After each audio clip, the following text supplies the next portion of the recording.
मुच्यते पूर्णस्य पूर्णमादाय पूर्णमेवावशिष्यते। ॐ शान्तिः शान्तिः। ॐ सहना भवतु सहनौ भुनक्तु सह वीर्यं करवावहै तेजस्विनावधीतमस्तु मा विद्विषावहै। ॐ शान्तिः शान्तिः शान्तिः।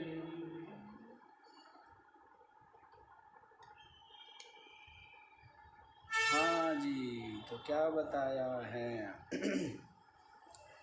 बतलाया है कि ये जो मन है यही इस पुरुष के बंधन और मोक्ष में हेतु है।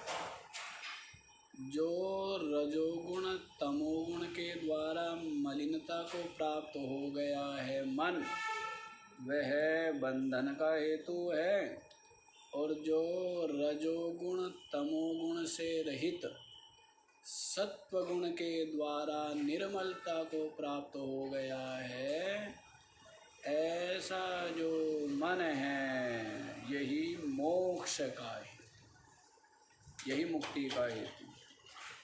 इसलिए विवेक वैराग्य के द्वारा, विवेक वैराग्य की ऐसी तलवार है, तो इस विवेक वैराग्य रूपी तलवार के द्वारा चित्त की जो मलिनता है, राग है, उसका सर्वथा छेदन करके जब आपका मन शुद्धत्व को प्राप्त हो जाता है तो ऐसा मन विमुक्त्यै भवति, मुक्ति के लिए हो जाता। इसलिए बुद्धिमान मुमुक्षु, इसको जो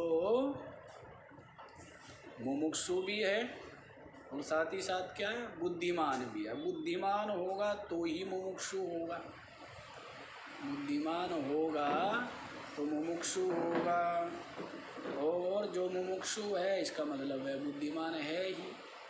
तो इसलिए बुद्धिमान मुमुक्षु को ताभ्याम दृढ़ाभ्याम अग्रे भवितव्यम, अग्रे सर्वप्रथम विवेक और वैराग्य को ही क्या करना चाहिए, दृढ़ करना चाहिए, सुस्थिर करना चाहिए। क्योंकि विवेक वैराग्य जिस चित्त में है तो वहाँ पर तो ज्ञान स्वयं ही अधिष्ठित हो जाता, स्वयं ही ठहर जाता है। और वैराग्य के अभाव में बारंबार ज्ञान का श्रवण करते हैं, लेकिन ये ज्ञान ठहरता नहीं। फिसलन है ना, जैसे कहीं पर फिसलन हो और वहाँ पर आपको खड़े होना पड़े। अब अधिक फिसलन है तो क्या होता है, फिसलते रहते, पैर टिकते नहीं।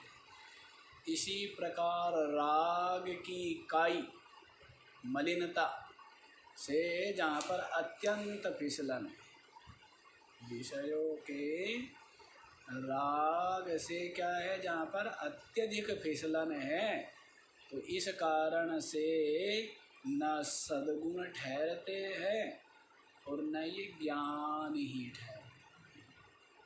इसलिए क्या करें, पुरुषार्थ करो और विचार की पत्थर से घिसो निरंतर, निरंतर घिसोगे तो क्या हो जाएगा, ये राग की काई हट जाएगी, वैराग्य वहाँ पर आ जाएगा। और जहाँ वैराग्य है वहाँ पर सद्गुण और ये आत्मज्ञान सहज ही ठहर जाता। जहाँ पर वैराग्य है, वैराग्य है वहाँ दुर्गुण का प्रवेश ही नहीं हो सकता। विकारों का, वासना का प्रवेश हो सकता है क्या? कुटिलता का, मलिनता का प्रवेश हो सकता है? यदि कुटिलता है, कपट है, माया है, तो सीधी सी बात है वैराग्य नहीं। क्योंकि जहाँ वैराग्य होता है तो सरलता आगे चलती है, निश्छलता आगे चलती है, निष्कपटता आगे चलती है जहाँ वैराग्य होता है। और जहाँ छल, कपट, कुटिलता है, तो इसका मतलब वैराग्य नहीं। तो अपने चित्त को हर प्रकार से तोलते भी रहना चाहिए, नापते भी रहना चाहिए, देखते भी रहना चाहिए निरंतर। तो वैराग्य जिस चित्त में प्रतिष्ठित है तो वहाँ पर ये जो आत्मज्ञान है ठहर जाता है। क्या होता है? आत्मज्ञान ठहर जाता है और वो मुक्ति को अनुभव करता है। ऐसा जो साधक है इसको अनुभव करता है, मुक्ति को अनुभव करता है, अपनी आत्मा की ब्रह्म रूपता को अनुभव करता है। बताइए, ये आपको सिद्धांत और प्रक्रिया दोनों बदला है ना? सिद्धांत भी और प्रक्रिया भी। प्रक्रिया तो क्या है? यही है विवेक विज्ञान, विवेक वैराग्य, ये क्या है? प्रक्रिया है। और सिद्धांत क्या है? आत्मा की ब्रह्म रूपता है, आत्मा की सच्चिदानंद रूपता, ये सिद्धांत है। तो वैराग्य रूप जहाँ पर है वहीं पर ये ज्ञान अधिष्ठित हो करके आत्मा की ब्रह्म रूपता का अनुभव हो जाता है। आगे देखिए जी, 178वां श्लोक कितनी सुंदर बात कहते हैं। मनो नामा महाव्याघ्रो विषयारण्यभूमिषु चरत्यत्र न गच्छन्तु साधवो ये मुमुक्षवः।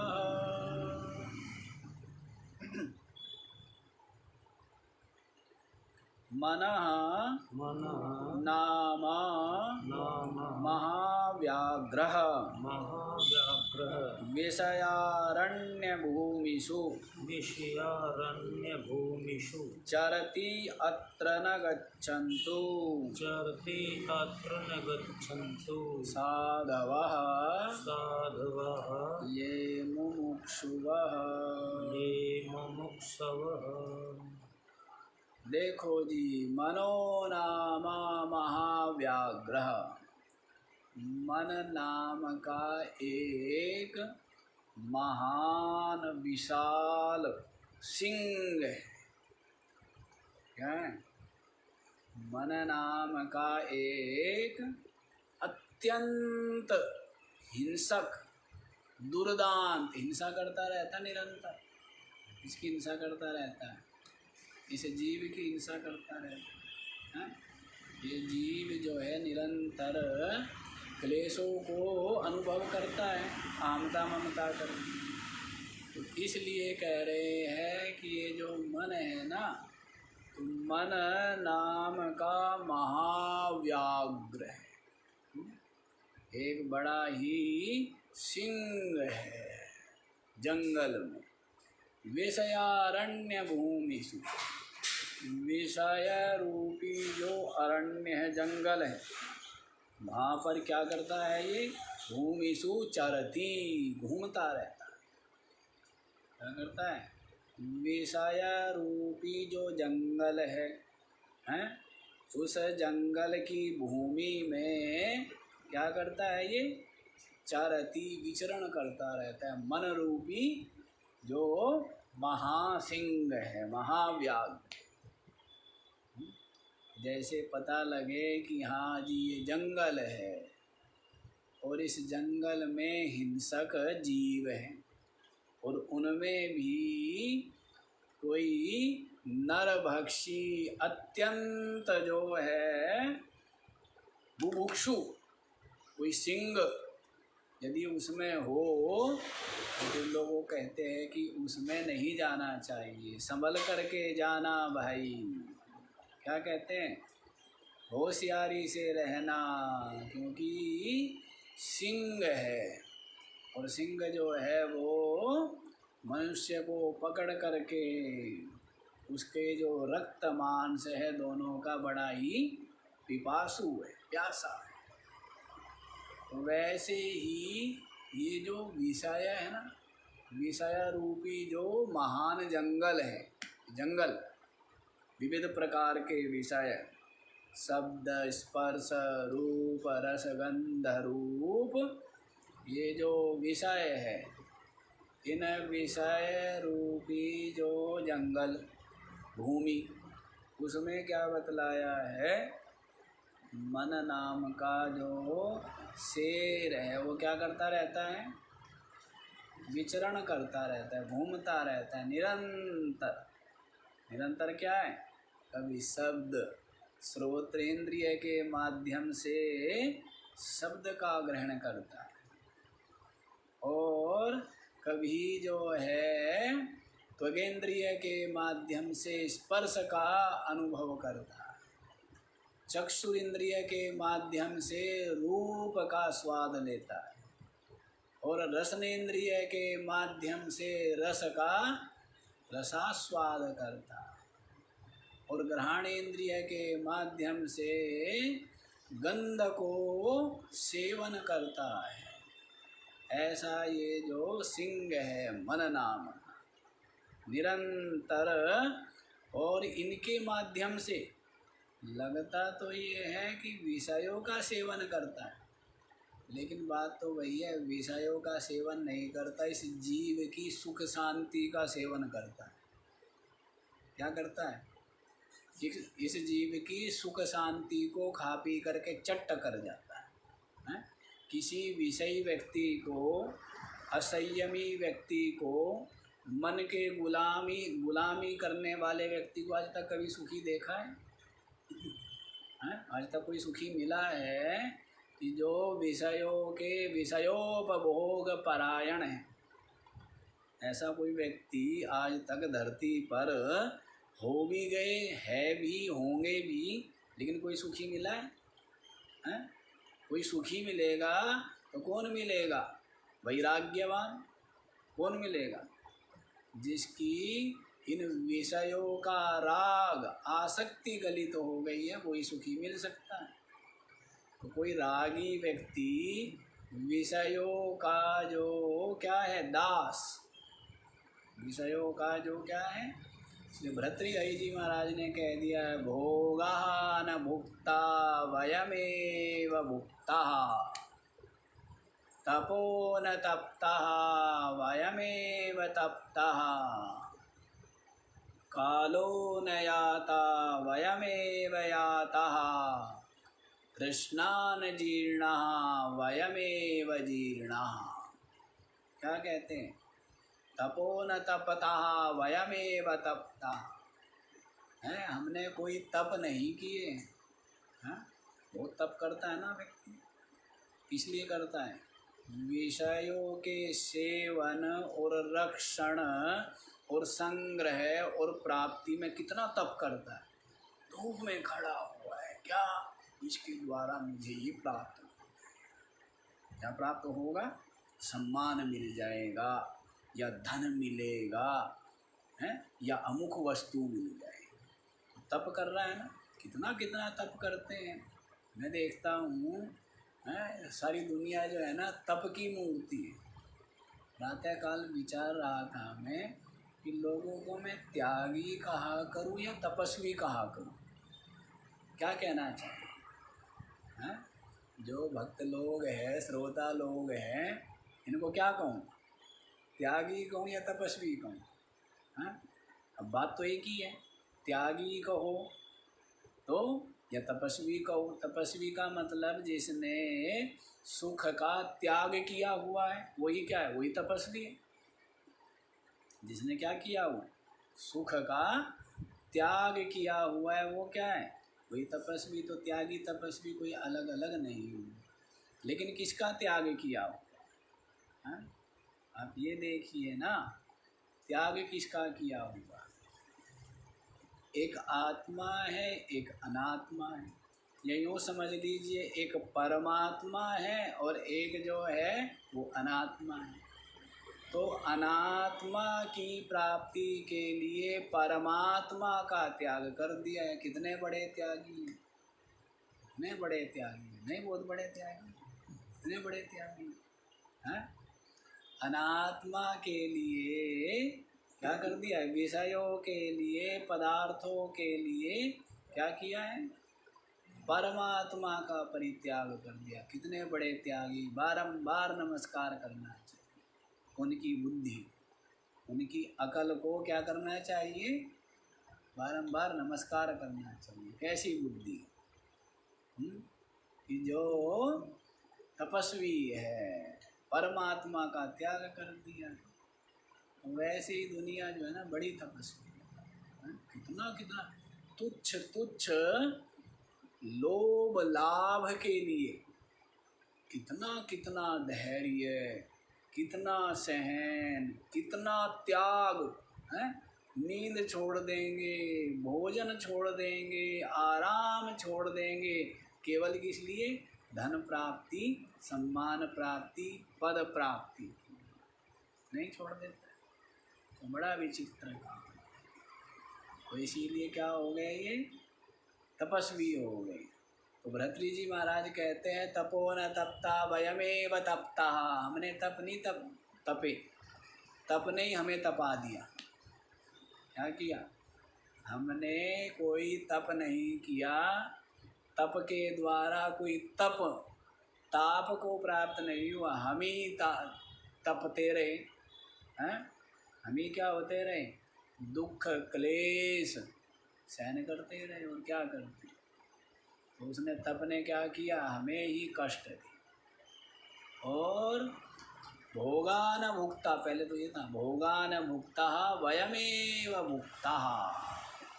ये हमने भोग नहीं भोगे, भोगों ने हमें भोग लिया है। व्यक्ति क्या सोचता है कि मैं भोग रहा हूँ, क्या सोचता है, मैं भोजन कर रहा हूँ।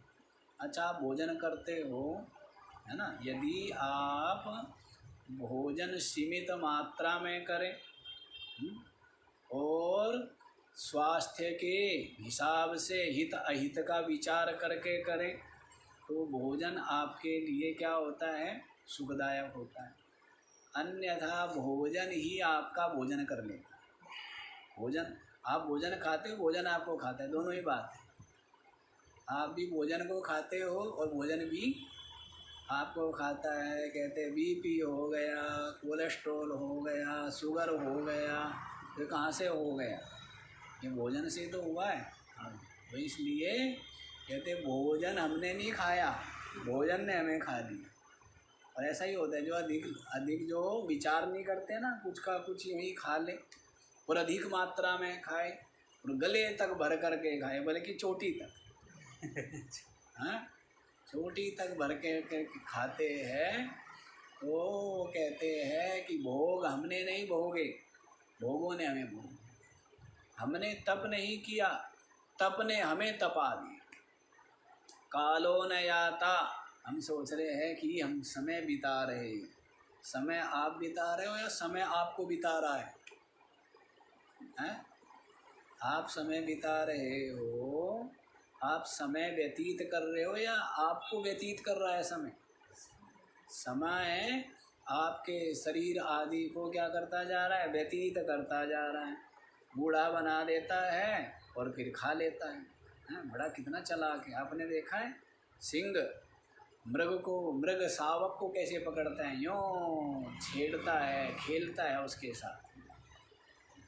हिरण के शिशु के साथ में जो शेर है ना, वो क्या करता है, पहले खेलता है, कभी उसको चलने देगा, कभी यूँ पंजा मारेगा गिरा देगा, फिर वो उठ करके चलेगा, फिर यूँ पंजा मार करके गिरा देगा, हैं, कभी जो है उसको उठा लेगा, कभी छोड़ देगा, खेलता रहता है, खेलता रहता है, क्योंकि भूख है नहीं, छका हुआ है ना, भूखा हो तो तुरंत खा लेता है, गले से पकड़ के पहले क्या करता है, दम घोट देता है, श्वास मार डालता है, फिर खाता है आराम से। लेकिन जब छका हुआ होता है सिंह तो क्या करता रहता है, खेलता रहता है।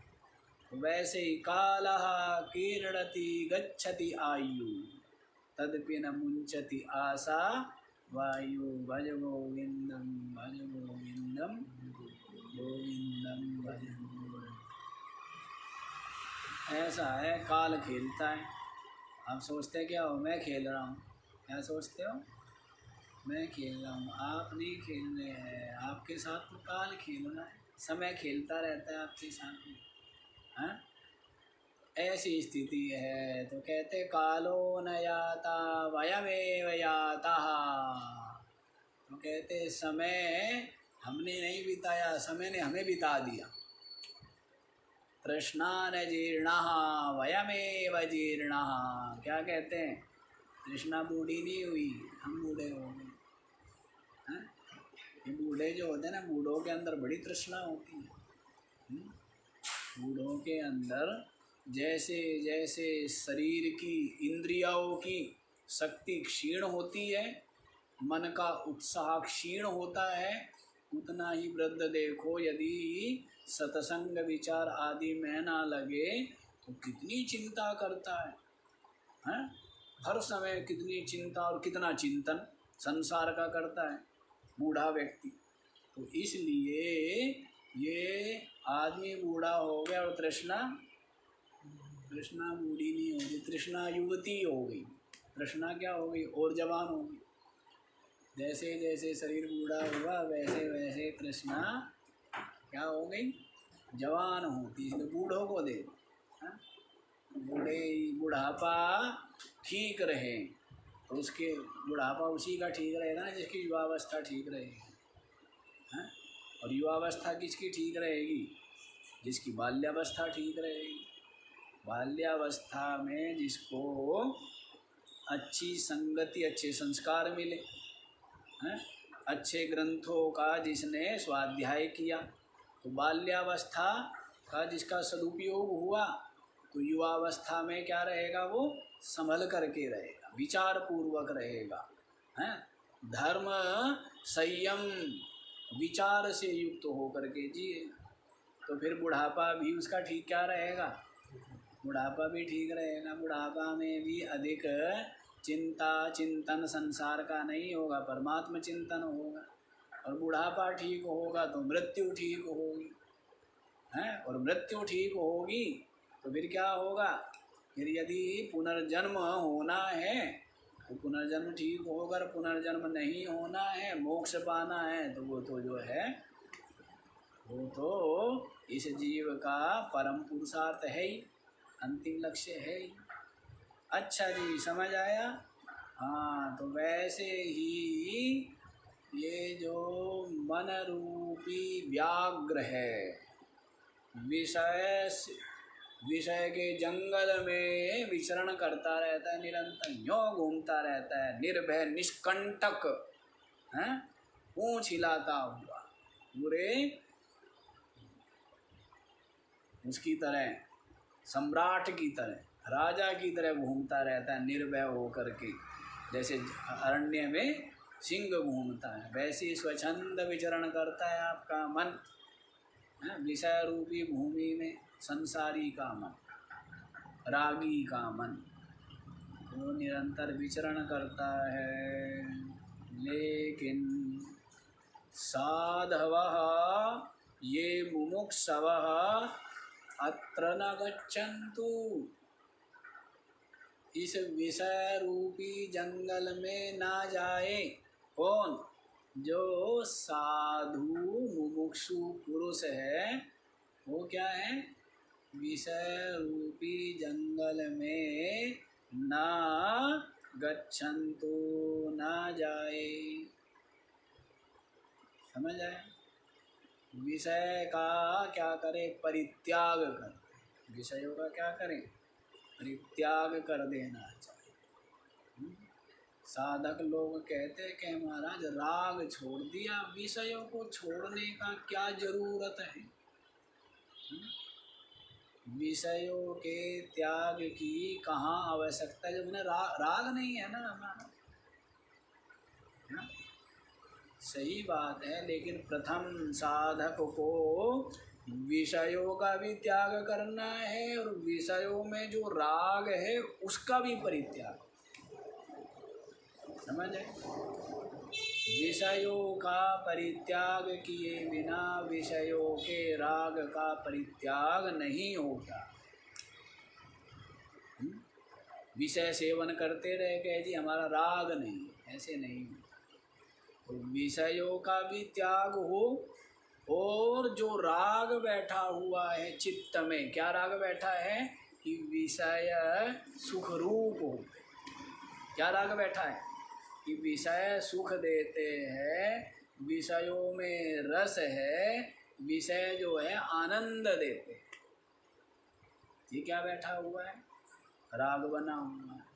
तो विषयों को भी छोड़ना और विषयों का राग, क्योंकि यदि विषय विषय छूटे, राग नहीं छूटा तो भी कुछ त्याग नहीं हुआ। और कहते जी हमने राग छोड़ दिया, विषय नहीं छोड़े हैं, तो ऐसा भ्रांति हो जाती है। साधक क्या होती है? भ्रांति हो जाती है। हाँ, ज्ञानी की स्थिति अलग होगी, लेकिन ज्ञानी बन जाते हैं ना, या तो व्यक्ति रहेगा संसारी या क्या बनेगा? सीधा ज्ञानी। साधक वाली जैसे बड़ी वो होती है ना, कोई बड़ी कोई नाली हो, बड़ी कोई सड़क हो, पानी भरा हो, तो एक बार में नहीं कूद सकते, तो बीच में क्या रखते हैं? कुछ पत्थर आदि रख देते हैं। तो ये साधक पने का क्या है? पत्थर है। संसारी, संसारी से साधक और साधक से ज्ञानी। लेकिन व्यक्ति क्या बनता है? या तो संसारी और या फिर ज्ञानी। तो उसका क्या स्थिति होती है? वो बीच नाली में ही गिरता है। अति आत्मविश्वास में बीच में पैर रखता नहीं, सीधा कूदता है तो बीच खाई में ही गिर पड़ता है। होता है ना? ऐसे नहीं होता है? अरे भाई तुम अच्छे रहे, तुमने बीच में पैर टिका दिया था, तुम आराम से पार हो गए। दूसरा व्यक्ति था ना, अरे मैं तो सीधा ही कूद जाऊंगा। तो सीधा कूदने के चक्कर में क्या हुआ? कीचड़ में लथपथ हो गया। तो ऐसा ही होता है, ऐसा ही होता है। तो इस अध्यात्म के मार्ग में सजग सावधान रहने की आवश्यकता। क्या बनो? आप रागी संसारी साधक बन जाओ। क्या बनना है? साधक बन जाइए पूरे के पूरे। राग से, वासना से, आसक्ति से, स्वार्थ से, लोभ से, मोह काम क्रोध से सबसे रहित हो करके क्या बन जाओ? साधक। इन सब से जो रहित हो गया है वो क्या है? साधक। और जो साधक है वो तो निश्चित रूप से ज्ञानी होगा ही होगा। उसको तत्व का ज्ञान बोध होगा ही होगा, इसमें कोई संशय वाली बात नहीं। और संसारी तो सीधा ज्ञानी, तो उसका जो ज्ञान है वो बौद्धिक या भावना मात्र। क्या होता है? या तो बौद्धिक होता है या केवल भावना मात्र होता है। तो इसलिए साधक के महाराज, साधक बनने में तो कष्ट सहन करने पड़ेंगे, क्लेश सहन करना पड़ेगा, तप करना पड़ेगा, करना तो पड़ेगा ही नहीं। भागने का तो कोई रास्ता है नहीं। और जो भागता है फिर वो क्या है? भागता ही रह जाता है, कुछ उसको मिलता नहीं है, खाली हाथ है। इसलिए क्या होना चाहिए? साधक की बात आती है बीच में। राग वैराग, राग छूट जाए, इसी का नाम क्या है? इसी का नाम वैराग्य है। इसलिए जो साधु मुमुक्षु है उनको विषय रूपी जंगल में नहीं जाना चाहिए। समझ आ रहा है? अर्थात विषयों का सर्वथा परित्याग कर देना चाहिए। क्या कर देना? ऐसी भ्रांति होती है? और अधिकतर वेदांत का श्रवण करने वाले जो साधक है उनको ये भ्रांति होती ही होती है प्राय, हैं कि महाराज मैं तो आत्मा हूँ, इंद्रिया मन बुद्धि में हूँ नहीं। इंद्रिया मन बुद्धि अपने अपने विषयों में जाए तो मेरे को क्या फर्क पड़ता है? ऐसा सुन लिया पढ़ लिया है तो बस ऐसा ही वो सोचने लग जाता है। तो राग तो बना रह जाता है, राग बना हुआ है, तादात्म्य बना हुआ है, उनमें अहमता ममता बनी हुई है। मुक्ति क्या मिली? क्या मुक्ति एक मिल गई? क्या मुक्ति मिल गई? कि स्वच्छंद रूप से विषयों का सेवन करेगा और फिर क्या है? पाप पुण्य को मानता नहीं है तो नरके नियतम वासो, उसका क्या होगा? नरक में अनिश्चित काल के लिए वास हो। ऐसे व्यक्ति का क्या होगा? नरक में वास हो अनिश्चित काल के लिए। समझ आया? हाँ, तो ऐसा नहीं है। वैराग्य को आगे रखना चाहिए। जैसे होता है ना, कहीं पर जाते हैं तो संत पुरुषों को, साधु पुरुषों को आगे रखते हैं। उनके आगे होने से आपको भी क्या मिल जाता है? प्रवेश मिल जाता है। यदि संत साधु पुरुष आगे होते हैं तो आपको भी प्रवेश मिल जाता है। तो वैसे ही आगे किसको रखो? वैराग्य को आगे रखो। पहले किसको रखो आगे? वैराग्य को आगे रखेंगे तो इस ज्ञान सदन में प्रवेश मिल जाएगा, इस ज्ञान के भवन में प्रवेश मिलेगा। और यदि आगे रखोगे राग को, आगे रखोगे विषय सेवन को, तो आपको प्रवेश मिलने वाला नहीं। दरवाज़ा बंद कह रहे, अरे उनको तो देखते दरवाज़ा बंद कर दो, पहले से पहले दरवाज़ा बंद हो जाता है। समझे? तो वैराग्य को आगे रखना चाहिए, विवेक वैराग्य को आगे रखिए। कहीं आइए आइए महाराज, आपकी ही प्रतीक्षा हो रही थी। धन्य हो, आपका दर्शन मिला, आप पधारे, हम धन्य हो गए, कृतार्थ हो गए आपके दर्शन। ऐसा क्या चीज़ है? विवेक वैराग्य। ये आगे रखेंगे तो आपका क्या होगा? प्रवेश मिलेगा शांति के भवन में, आत्मज्ञान स्वरूप निष्ठा में प्रवेश मिल जाएगा। हाँ, तो इसीलिए जो मुमुक्षु है, साधु है, उनको विषय रूपी जंगल में नहीं जाना चाहिए। समझ आया? हाँ, ये भी हमें बताने चला था, बीच में तो नहीं रही, कि वेदांत के जो पाठक है या जो श्रोता है या जो थोड़े बहुत साधक है, वो इन बातों से क्या हो जाते हैं? भ्रमित हो जाते हैं कि जी मेरा तो राग नहीं है, मैं तो बाह्य रूप से इंद्रिया सेवन करती है, मेरा राग नहीं। तो इस कारण से आपने देखा सुना होगा असंख्य साधक कहते ना, इस ज्ञान जितना सरल है लेकिन फिसलन उतनी ही अधिक। इस ज्ञान मार्ग में फिसलन बहुत, अच्छे अच्छे फिसल जाते हैं, और जो ना फिसले वो क्या है? सुरक्षित पहुंच जाते हैं। मार्ग तो बड़ा सरल है और बड़ा सीधा है और बड़ा छोटा है। कर्म का मार्ग बहुत लंबा मार्ग, उपासना का मार्ग बहुत दूर घूम घाम के आना पड़ता है। और ज्ञान का मार्ग क्या है? हाँ, सीधा जरूर है लेकिन क्या है? फिसलन बहुत है ना, बहुत फिसलन है कि कहीं तो काम में फिसल जाए, नहीं तो क्रोध में फिसल जाए, नहीं तो लोभ मोह अहंकार में फिसल जाए, है, नहीं तो विषयों में ममता अहमता करके फिसल जाए, है, फिसलन बहुत है, जी, देहात्म बुद्धि फिसलन ही फिसलन है, हाँ, फिसलन बहुत है इस रास्ते। कर्म का रास्ता, उपासना का रास्ता, अंधेरा रास्ता। ज्ञान के रास्ते में प्रकाश खूब है, लाइट खूब लगी पड़ी है। क्या है, लाइट तो है, लेकिन लाइट में व्यक्ति सत्कर्म ही करेगा ऐसा जरूरी तो नहीं है ना। क्या करेगा, दुष्कर्म भी करते हैं। जैसे चोर है, चोर को अंधेरा पसंद है पर साथ साथ उतना प्रकाश भी चाहता है ना, लालटेन आदि, या अपना वो रखता है टॉर्च जिससे धन दिख जाए। तो प्रकाश में क्या कर रहा है, चोरी कर रहा है, नहीं कर रहा है? और प्रकाश में बहुत से जो साधक लोग हैं वो क्या करते हैं, स्वाध्याय करेंगे, क्या करेंगे, सेवा करेंगे, स्नान करेंगे, तीर्थ दर्शन करेंगे, संतों का संग करेंगे। ये बात समझ आया?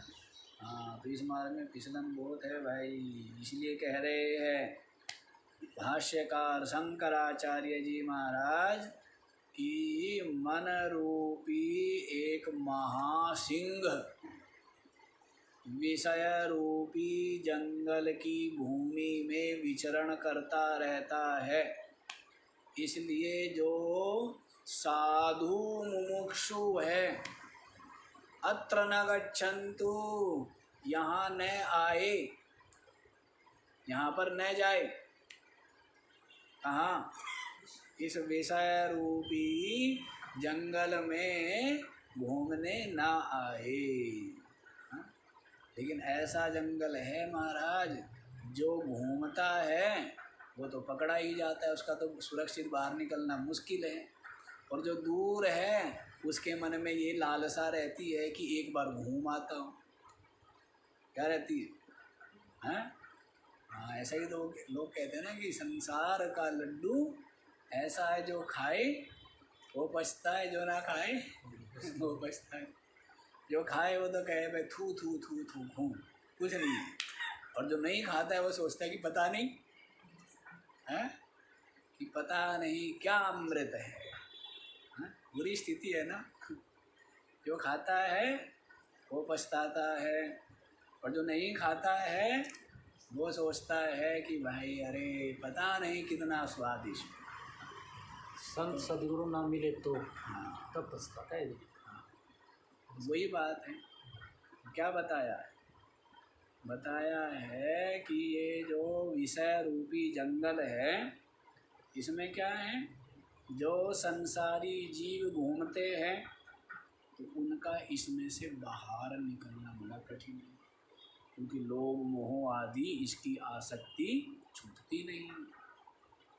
और जो इससे दूर है तो वो क्या सोचते हैं कि एक बार इसमें घूम आए।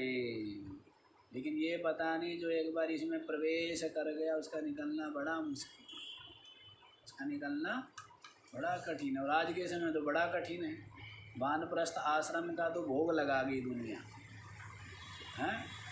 वानप्रस्थ और संन्यास आश्रम का भोग लगा गई, बस गृहस्थ आश्रम ही बना रहता है। शुरू हो जाता है, कब शुरू हो जाता है, बाल्यावस्था में शुरू हो जाता है, घर बैठ जाता है। हृदय में क्या बैठ गया, घर।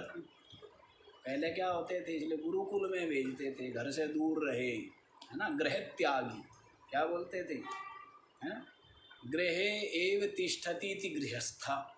जो घर में ही रहता है या घर में ही जिसकी बुद्धि घुसी रहती है, या जिसकी बुद्धि में घर ही घुसा रहता है, वो क्या है, गृहस्थ है। वो क्या है, गृहस्थ है। तो पहले क्या होते थे, विद्यार्थी को भेज देते थे गुरुकुल में और कहते गृह त्यागी। 5 लक्षण बतलाए हैं ना, उनमें एक लक्षण है गृह त्यागी। विद्यार्थी, विद्यार्थी किसको कहते हैं, पूरी बताएंगे तो फिर व्याख्या उसी में जो हमारा स्वभाव है इसका भी गृह त्याग है। हाँ, पता नहीं कितना है कितना नहीं है। घर त्यागने का मतलब ही नहीं घर से दूर रहना, ऐसे तो त्याग।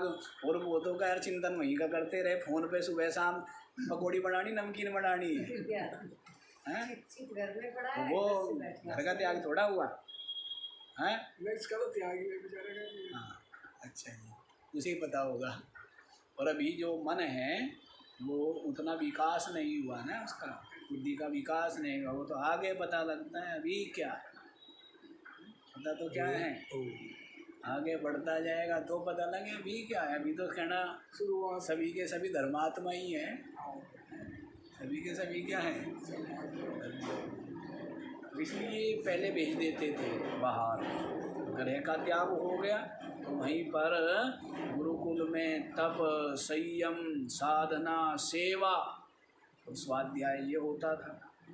उसके पश्चात गृहस्थ आश्रम में जो इच्छुक होते थे उनका प्रवेश होता था, और फिर उसके पश्चात वानप्रस्थ आश्रम और फिर संन्यास आश्रम। लेकिन अब तो क्या है, घर घर घर घर ही घुसा रहता है, बुद्धि में घर घुसा रहता है, वो घर में घुसा रहता है। आदमी कहाँ घुसा हुआ है? घर में। और घर कहाँ घुसा हुआ है? उसकी बुद्धि में। बड़ा विचित्र काम है। कहते हैं ना कि सारी बीच नारी है कि नारी बीच सारी है, ऐसे करके भी आता है ना। द्रौपदी का या सारी ही की नारी है कि या नारी ही की सारी है, हैं? तो वही बात हो गया, मतलब कपड़ा ही कपड़ा हो गया। कहने का भाव क्या है? कपड़ा ही कपड़ा हो गया। तो वैसे ही घर ही घर हो गया, मतलब बुद्धि में घर और आदमी घर में, तो क्या हो गया? घर ही घर हो गया। वैसे ही है, विषय विषय हो गया है, ये विषयों में घुसा हुआ है और विषय इसके अंदर घुसे हुए हैं। तो बताइए ऐसे कि खैर कहाँ, शांति कहाँ है ऐसे? लेकिन वे वैराग्यवान विचारवान लोग धन्य है, सौभाग्यशाली है कि जिनको विवेक हो गया, शास्त्रों में संतों में आस्तिक्य बुद्धि है, और उनके उपदेश सुन करके जिनकी आंखें खुल गई और जिन्होंने वैराग्य का वर्ण कर लिया। इसका वर्ण कर लिया है, वैराग्य ही परम सुंदर है, भवबंध से मुक्त करने वाला है। तो इसलिए स्पष्ट आदेश कर दिया है, जो साधु मुमुक्षु है उनको नहीं जाना चाहिए विषय रूपी जंगल में, आगे पढ़ लो जी, नहीं तो यहीं खड़े रहेंगे। लेकिन विचार तो जितना भी किया जाए उतना कम ही। आप कहेंगे कि बहुत ज़्यादा हो जाता है, बहुत ज़्यादा कुछ भी नहीं। यदि पूरा जीवन भर भी यही विचार किया जाए कि आप अपने इंद्रिया और चित्त को विषयों से सर्वथा अलग कर लो, बड़ी बात क्या है? बड़ी बात। जिसका राग गलित हो गया वो तो क्या है? वो तो ज्ञानी ही, वो तो मुक्त ही है, जिसका राग गलित हो गया। तो साधारण बात तो है नहीं कि जितना विचार किया जाए उतना कम ही है। विचार जो है वो केवल कहने के लिए नहीं होता है, विचार होता है अंतर में झांकने, अंतर में क्या देखने के लिए, परीक्षण निरीक्षण करने, मंथन करने। कम ही है, ज़्यादा मत समझ लेना। अधीर लोग तो ज़्यादा समझेंगे, जो अधीर है उनको तो होता जल्दी जल्दी सब काम, जल्दी जल्दी भोजन करें तो जल्दी जल्दी, कोई भी काम करेंगे बड़ी जल्दी जल्दी। अधीरता, धैर्य की कमी है। क्या होना चाहिए? धैर्य होना चाहिए। हमारे पंडित चंद्रकांत जी की तरह भोजन भी करे तो कम से कम जो है पौना घंटा 1 घंटा तो लग ही जाना चाहिए, खूब आराम आराम से, खूब आराम आराम से। हाँ, भोजन भोजन भजन आराम से होना चाहिए, खूब शांति से। अच्छा जी, देखो आगे बता ही देते हैं। मनः प्रसूते विषयान् शेषान् स्थूलात्मना सुविचार्यते। सूक्ष्मतया च भोक्तुः शरीरवर्णाश्रमजातिभेदान् गुणाग्रया हेतुफलानि नित्यम्। बतलाते हैं ये जो मन है ना, हाँ, वो तो एक आपको बीच में सावधान कर दिया रूपक के द्वारा। क्या रूपक दिया है कि मन एक बहुत भयंकर सिंह है, विषय रूपी जो है जंगल में घूमता रहता है, वहाँ पर नहीं जाना चाहिए। लेकिन बात क्या चल रही थी? बात चल रही थी कि ये जो मन है यही बंधन और मुक्ति का हेतु है। यही जो राग कर लेता है अनात्मा में, तो यही जीव के बंधन का हेतु बन जाता है। और अनात्मा में जब विरसता का अनुभव करता है कि इसमें कोई रस नहीं है, तब यही मन जो है मुक्ति का हेतु बन जाता है। ये बतलाया है ना। तो अब उसी बात को बतला रहे हैं कि जो मन है भाई सब कुछ इसी से प्रकट होता है। क्या बता रहे हैं? सब कुछ मन से ही प्रकट होता है। तो देखो, अशेषान विषयान मनः प्रसूते, अशेष जो विषय है माने संपूर्ण विषय, स्थूलात्मना सूक्ष्मतया च, जो स्थूल या सूक्ष्म रूप विषय है सबके सब, अशेषान सबके सब, मनः प्रसूते भोक्तु, भोक्तु भोक्ता के लिए, भोक्ता इस जीव के लिए मन से ही सब उत्पन्न, मन ही उत्पन्न करता है। क्या? स्थूल सूक्ष्म संपूर्ण विषय किससे उत्पन्न होते हैं? शरीर वर्णाश्रम जाति भेदान। और ये शरीर और ये वर्ण और ये आश्रम और ये जाति और ये जो कुल आदि सबके सब क्या हैं? ये जो भेद है, इन भेदों को भी मन ही उत्पन्न करता है। इन भेदों को भी कौन उत्पन्न करता है? मन उत्पन्न करता है या कोई और उत्पन्न करता है? शरीर उत्पन्न करता है? बताएंगे, समझाएंगे। जैसे शरीर उत्पन्न किससे होता है? मन से ही होता है। मन में जैसे संस्कार, जैसी वासना, तद अनुरूप ही शरीर मिलता है। और शरीर में भी जो वर्णाश्रम आदि की कल्पना किया हुआ है, वर्ण की, आश्रम की, जाति की, ये समस्त जो कल्पना है ये रचे है। किसने रचे? शरीर ने रचे है। क्या शरीर को तो पता भी नहीं है कि मैं ब्राह्मण हूँ? इसको पता है? मन बुद्धि को पता है ना। मन बुद्धि ही ये जो है कल्पना करती है, निश्चय करती है कि मैं ब्राह्मण हूँ, मैं क्षत्रिय हूँ, मैं वैश्य हूँ, मैं शूद्र हूँ, मैं ब्रह्मचारी हूँ, मैं सन्यासी हूँ, मैं पुरुष हूँ, मैं स्त्री हूँ, मैं पापी पुण्यात्मा धर्मात्मा हूँ। ये सब कौन करता है? ये सब मन में ही उत्पन्न हो, मन के द्वारा ही उत्पन्न हो। तो चित्त की जो वासनाएं हैं उनके द्वारा शरीर उत्पन्न होता है, हैं? गाय, बैल, मनुष्य, बिल्ली आदि जितने भी शरीर है ये किसके द्वारा उत्पन्न होते हैं?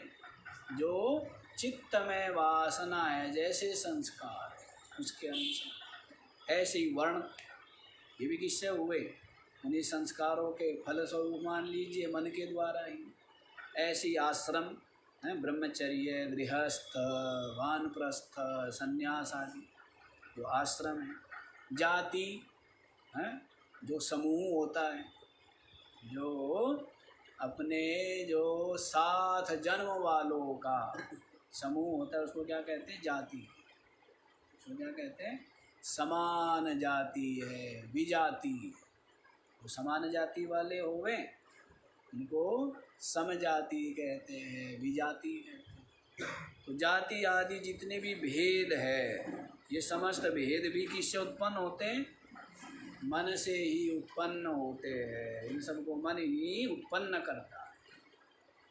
गुण क्रिया हेतु फलानि नित्यम। और ये जो गुण है, ये क्या है? गुण है, अवगुण है। जैसे कोई व्यक्ति आए सर्दी में और उसको आपने गरम गरम दूध दिया है, मिश्री डाल करके, केसर आदि डाल करके, और आपने वो सर्दी में ठिठुरता ठिठुरता आया और उसको आपने क्या किया? जो दूध दिया है, तो वो समय के अनुकूल होने से क्या है? गुणकारी है। और आया ठिठुरता ठिठुरता, उसको आपने दे दिया सुराई का पानी, क्या है? ये गुण हो जाएगा, अवगुण हो जाएगा। अरे वो तो बड़ा मूर्ख है, उसके घर गए और उसने क्या है? इतनी भयानक सर्दी और सामने रख दिया ठंडा पानी, तो गुण हुआ, अवगुण हुआ। और वैसे गर्मी में गया, तपता तपता पसीना पसीना हो रहा है, हैं? प्यास लगी हुई है, और गरम गरम के आइए आइए गरम गरम खीर खाइए, हैं? मेवे मिष्ठान केसर डाल करके खीर बनाएंगे। तो कहेगा रहने दे भाई, ऐसा कर शीतल जल ले, ठीक है ना? तो क्या खीर खिलाना ज़्यादा गुणकारी है या शीतल जल देना है, या छाछ देना है? तक्र है, तक्र दिया, वो ज़्यादा अच्छा है। और आजकल देंगे बर्फ़ का पानी, वो कहते हैं कि तू मर जा। तो हमारे यहाँ आया है ना, क्यों आया है? मर।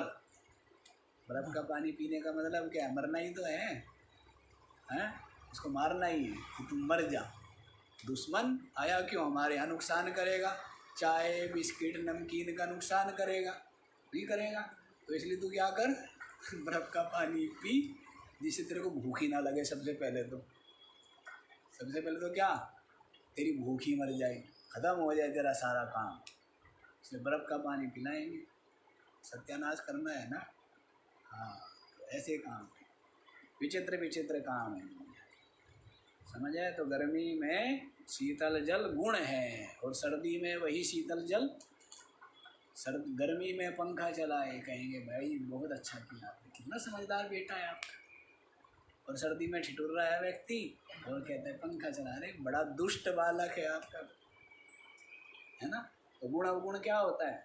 देश काल परिस्थिति के अनुसार होता है ना, नहीं? सब जगह गुण नहीं होता है। एक ही चीज़ कहीं गुण है तो कहीं पर अवगुण हो जाती है ना? हाँ, तो वैसे ही गुण ये भी किसके द्वारा हुआ? मन के द्वारा ही हुआ ना, जो मन के अनुकूल हो, जो आपको क्लेश ना दे, फिर हैं, चित्त की प्रसन्नता में हेतु बने, तो वो गुण है। और जो बाद में क्लेश और खेद का हेतु बने, वो अवगुण है। चोरी अवगुण है, क्योंकि अभी तो इकट्ठा धन आ गया, लेकिन जब पकड़ा जाता है तब दंड भी उतना ही कठोर मिलता है। तो इसलिए क्या हो गया? वो गुण हुआ, अवगुण हुआ, अवगुण, है ना? और परिश्रम करके कमाता है, अभी क्लेश सहन करना पड़ रहा है, कष्ट सह रहा है, गर्मी में काम कर रहा है, लेकिन उसके पश्चात जब बैठ करके शीतल छाया में रूखी रोटी खाता है, ठंडा पानी पीता है, तो एक अलग ही स्वाद और आनंद, शांति मिलती है, नहीं मिलती? मिलती है।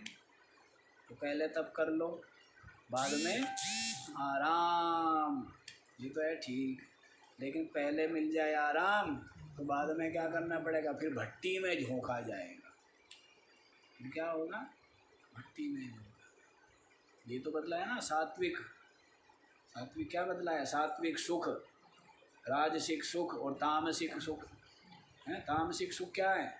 अब जो पहले क्या हो, अच्छा लगे बाद में। हाँ, जो नहीं, जो पहले अच्छा लगे और बाद में दुखदाई हो, वो तो रजोगुणी हुआ। और जो पहले भी दुखदाई हो, बाद में भी दुखदाई है, वो तमोगुणी हुआ। और जो पहले दुख देने वाला हो और बाद में सुख दे वो साथ।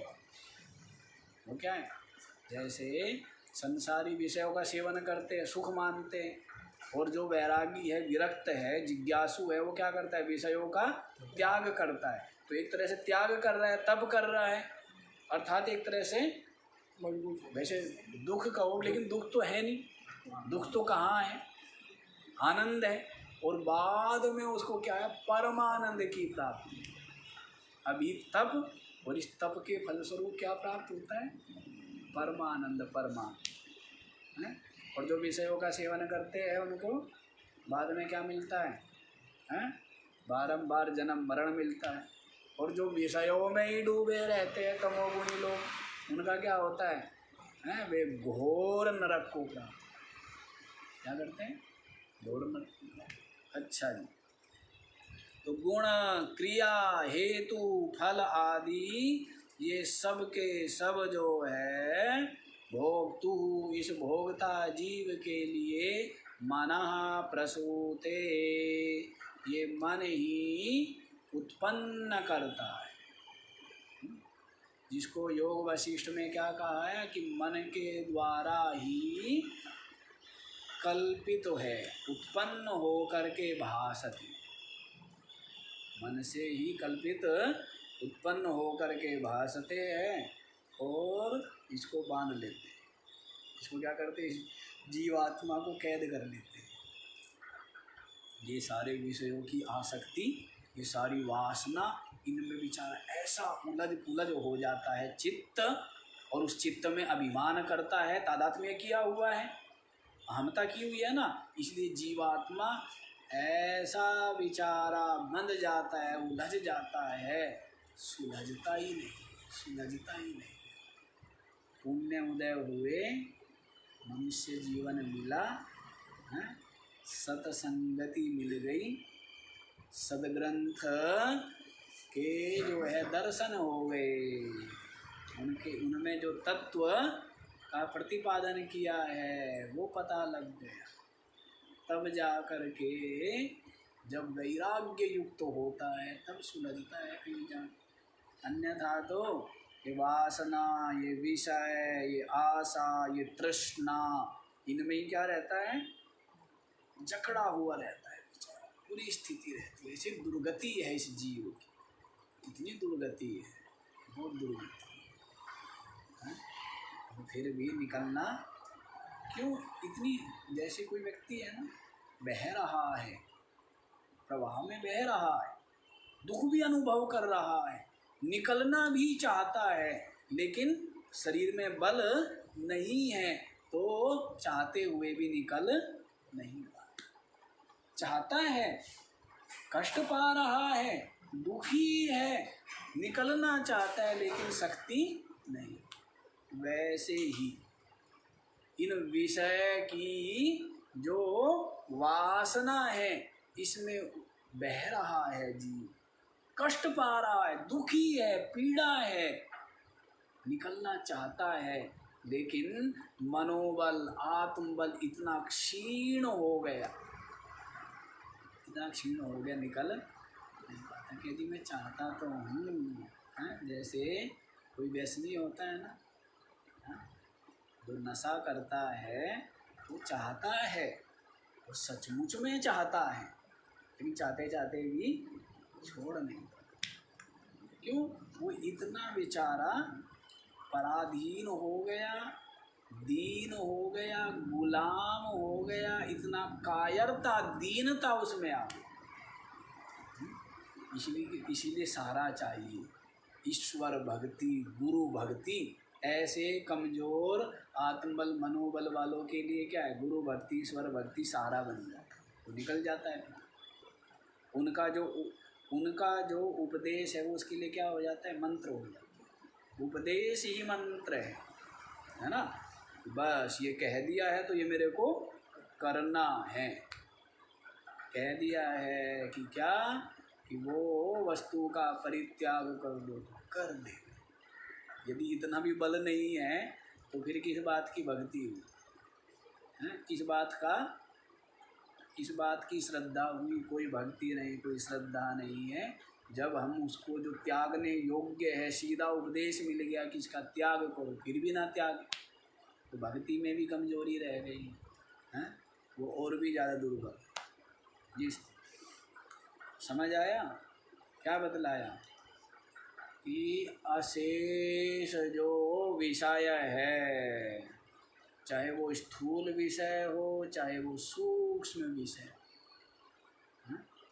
स्थूल सूक्ष्म जो विषय है, स्थूल विषयों का जागृत में अनुभव करता है और सूक्ष्म विषयों का स्वप्नावस्था में अनुभव करता है। तो स्थूल सूक्ष्म संपूर्ण जो विषय है भोगता इस जीव के लिए मनः प्रसूते, ये मन ही क्या करता है, उत्पन्न करता है। शरीर वर्ण आश्रम जाति भेदान, ये शरीर वर्ण आश्रम आदि जाति का जो भेद है, सारे भेद, शरीर भेद, वर्ण भेद, आश्रम भेद, जाति भेद, ये सब भेद क्या है, ये कौन उत्पन्न करता है, ये मन ही उत्पन्न करता है। और ये मन विलय हो जाता है तो सबके सब भेद खत्म हो जाते हैं, अभेद हो जाते हैं। भेद किससे, मन से। और मन दीवार है ना, मन जहाँ पर विलीन हुआ तो वहाँ पर क्या हो गया, अभेद, वहाँ पर क्या होता है, अभेद। इसीलिए जो सन्यासी है, आत्मनिष्ठ है, उसके लिए कोई भी घृणास्पद नहीं होता, छोटा बड़ा नहीं होता है, उसके लिए जाति आदि का भेद नहीं होता है, उसके लिए सभी वर्ण, सभी आश्रम, सभी पुरुष नर नारी सब बराबर। किसके लिए, जो सब में आत्म दर्शन करने वाला, सबको अपनी आत्मा में ही देखने वाला, जो सर्वत्र अपनी ब्रह्म रूपता का अनुभव करने वाला सन्यासी है, उसके लिए चांडाल के घर में भिक्षा करना भी दूषण नहीं, उसको दोष नहीं लगता, सन्यासी है ना, उसके लिए सब बराबर, किसी प्रकार का भेद नहीं। क्यों, मन क्या हो गया, विलय को प्राप्त, आत्मरूप हो गया। लेकिन जिसका मन बना हुआ है उसके लिए क्या है, सारे सब कुछ है, उसके लिए सब कुछ भेद है। विचार पूर्वक ही उसको देखना चाहिए। जैसे किस कमाई का अन्न है और किस कमाई का नहीं है, तो साधक को तो विचारना चाहिए, लेकिन जो ज्ञानी है उसको कोई फर्क नहीं पड़ता, ठीक है ना, कैसा भी हो कोई फर्क नहीं पड़ता। लेकिन साधक के लिए बड़ा महत्व रखता है कि ये धन कैसी कमाई से कमाया है और इस धन से जो अन्न आदि खरीदा है वो कैसी कमाई का है, इन सब का विचार करना चाहिए साधक। ज्ञानी के लिए कोई नहीं, ज्ञानी के। तो इसलिए स्थूल सूक्ष्म शरीर वर्ण आश्रम जाति ये सब क्या है, मन ही उत्पन्न करता है इस जीवात्मा के सुख भोग दुख भोग के। गुण क्रिया हेतु फल आदि, गुण भी क्रिया भी हेतु माने जो कारण है, और जो फल में प्राप्त होता है सुख दुख आदि, मनः प्रसूते, मन ही उत्पन्न करता है। ठीक है, मन का ही बतला दिया है, मन की बलवत्ता महत्ता बतला रहे हैं कि इतना बड़ा भारी भरकम मन है, हाँ? सारा कुछ यही उत्पन्न करता है, इसी से उत्पन्न होता है, बांध भी देता है, और यदि विवेक वैराग्य के द्वारा शुद्ध हो जाए तो मुक्ति भी दिला देता है। आज इतना ही, बाकी का विचार कल हो।